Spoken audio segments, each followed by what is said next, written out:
સમાચારમાં આગળ વાત કરીએ તો રાપર તાલુકા મામલતદારને કોળી પટેલ સમાજ સહિતના લોકોએ ખોટી રીતે થયેલી એટ્રોસિટીની ફરિયાદ અંગે આવેદનપત્ર આપવામાં આવ્યું છે। જી હા, મામલતદાર સાહેબને રાપર કચ્છ ખોટી ફરિયાદ થઈ હોય તેમજ પોલીસ તંત્ર દ્વારા ગેરકાયદેસર ધરપકડ કરી હોવાની બાબત સામે આવી છે। જય ભારત સહ ઉપરોક્ત વિષયે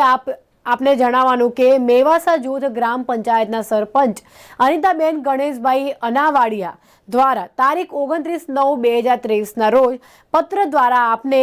જાણ કરેલ કે મેવાસા ગામે સરકારી ટાવર પૈકી 414 પૈકી એક અંદાજે 10 એકર જમીન પર દબાણ થયેલ છે,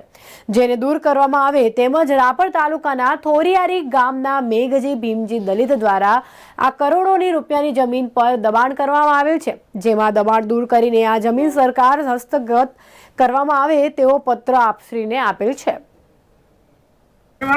પંચાયતના પદાધિકારીઓ પર જે એટ્રોસિટી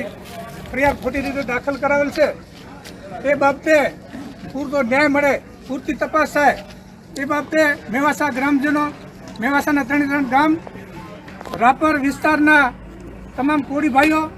રાપર વિસ્તારના તમામ પટેલ ભાઈઓ, રાપર વિસ્તારના મેવાસા વિસ્તારના રબારી સમાજના અને અન્ય સમાજો જ્યારે અહીંયા આવેદનપત્ર આપવા આવ્યા છે ત્યારે આ આવેદનપત્ર એટલા માટે આપવામાં આવ્યું છે કે સરકારી ટાવર્સ પૈકીની મેવાસા ગામની જમીન ઉપર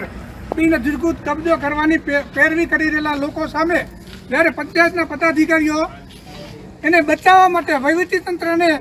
રજૂઆત કરે છે અને વહીવટીતંત્રને જણાવે છે કે આ બાબતે ખોટું દબાણ ના થાય અને સરકારની મિલકતને કોઈ નુકસાન ન પહોંચે એના માટે રજૂઆત કરી હતી, એનો રાગ દ્વેષ રાખીને જે ખોટી ફરિયાદ એટ્રોસિટી દાખલ કરે છે એ ફરિયાદ બાબતે